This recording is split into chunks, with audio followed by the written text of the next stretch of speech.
Halo, selamat datang di channel Bermatematika. Jumlahkan ke baris yang kedua. Tetap selalu bermatematika. Salam. Halo, selamat berjumpa kembali dengan saya Aleam Bara. Kita lanjutkan perbincangan kita tentang materi kalkulus 2. Kali ini kita akan kembali membahas tentang uji jumlah terbatas ya. Ini uji jumlah terbatas bagian kedua. Sebetulnya ini kita tidak lagi membahas uji jumlah terbatas, tapi kita membahas implikasi dari uji jumlah terbatas. Ya, ini salah satu implikasinya adalah kita memiliki apa yang dinamakan dengan uji integral. Nah, untuk jelasnya mari kita saksikan bersama-sama. Nah, uji integral ini memerlukan prasyarat bahwa kita bekerja dengan fungsi fx yang kontinu, non-negatif, dan monoton turun pada selang 1 sampai hingga. Nah, kemudian misalkan AK ini adalah nilai dari fungsi f tadi pada setiap bilangan bulat positif. Nah, misalkan kita ingin membandingkan antara integral wajar 1 sampai hingga fx dengan deret sigma AK dari K sama dengan 1 sampai hingga. Ini hubungannya apa? Ini kan tadi AK-nya adalah F dari K. Ya. Nah, klaim dari uji integral ini adalah bahwa kalau F-nya memenuhi semua syarat ini, ya, maka si integral wajar dan deret ini akan bersama-sama konvergen atau bersama-sama divergen. Nah, ini bisa digunakan baik untuk menunjukkan kekonvergenan integral wajar atau juga untuk menunjukkan kekonvergenan atau kedivergenan deret. Ya, jadi misalkan kalau kita ingin menunjukkan suatu deret apakah dia konvergen atau divergen, kita bisa tunjukkan apakah integral wajar yang berkaitannya konvergen atau divergen. Ya, dan sebaliknya kalau kita ingin menunjukkan apakah dia konvergen atau divergen, bisa lewat kekonvergenan atau kedivergenan deret. Ya. Oke, bagaimana kita bisa tahu bahwa ini merupakan hal yang benar? Oke, kita lihat.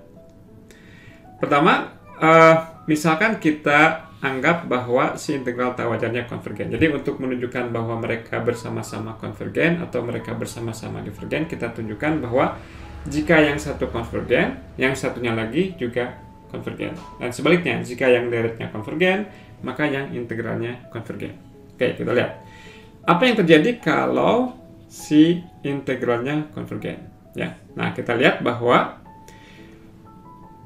karena fungsinya monoton turun, kita bisa gambarkan seperti ini, dia monoton turun dan kontinu. Kemudian kita partisi daerah di bawah kurva tersebut dengan persegi panjang yang panjang partisinya adalah 1. Nah, karena ini panjangnya 1, berarti tingginya adalah berapa? F1. Dan di sini di N sama dengan 2, tingginya adalah F2, tapi F2 adalah A2. Berarti si persegi panjang yang pertama itu adalah persegi panjang yang lebar alasnya 1 dan tingginya adalah A2. Berarti luasnya adalah A2. Dengan cara yang sama bisa kita lihat bahwa si masing-masing luas persegi panjang berikutnya dia adalah persis A3, A4, A5, A6, dan selanjutnya. Ya. Nah, sekarang kalau kita lihat penjumlahan dari A2 sampai AN, ya, A2 sampai AN, oke, kita katakanlah bayangkan N-nya adalah 8. Ya. Kita lihat bahwa jumlahan dari luas persegi panjang dari A2 sampai A8 itu, dia luasnya masih kurang dibanding dengan integral atau luas daerah di bawah kurva fx dari 1 sampai 8. Nah, jadi kita dapatkan penjumlahan dari A2 sampai AN, dia kurang dari integral dari 1 sampai N fx dx. Ya. Nah, karena integralnya non-negatif, berarti integral dari 1 sampai N dia masih kurang dari integral dari 1 sampai hingga fx dx. Tapi ini tadi kita katakan dia merupakan suatu integral yang konvergen. Artinya bahwa si integral ini ada nilainya, sebuah bilangan. Nah, karena ini sebuah bilangan, berarti si jumlah parsial dari A2 sampai AN, dia terbatas di atas. Ya, ini A2 sampai AN. Kalau kita ingin mendapatkan SN, tinggal jumlahkan saja kedua ruas, ini ditambah A1, ini ditambah A1 juga. Maka kita dapatkan bahwa Sn terbatas di atas oleh sebuah bilangan. Dan menurut uji jumlah terbatas tadi, kalau setiap Sn-nya punya batas atas yang sama, maka deretnya konvergen. Jadi dalam situasi ini, kalau integralnya konvergen, maka deretnya juga konvergen. Sebaliknya, misalkan kita punya deretnya yang konvergen. Apa yang terjadi? Oke, kita lihat lagi gambar yang serupa.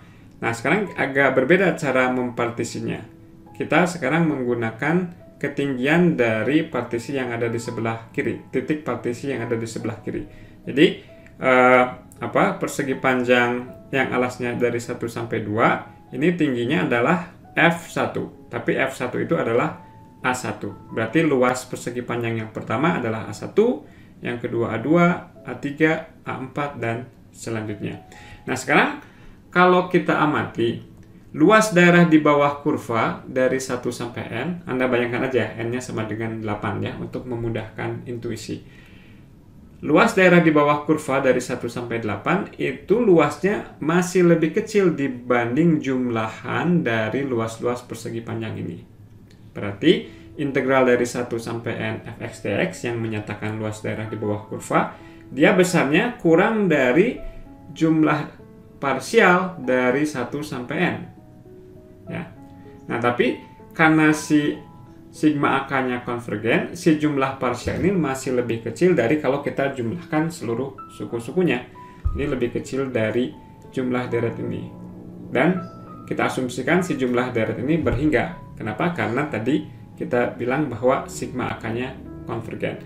Nah, berarti secara intuisi kita lihat bahwa integral dari 1 sampai N ini lebih kecil dari suatu bilangan. Nah, sekarang kita ambil limit N menuju tak hingga, maka kita akan dapatkan bahwa integral dari 1 sampai tak hingga juga dia akan terbatas di atas. Sehingga kita simpulkan bahwa integral dari 1 sampai tak hingga juga merupakan integral yang konvergen. Ya. Oke, sebagai latihan, silahkan Anda kerjakan soal berikut. Ya, begitu saja perjumpaan kita kali ini. Terima kasih atas perhatiannya. Tetap selalu bermatematika. Salam.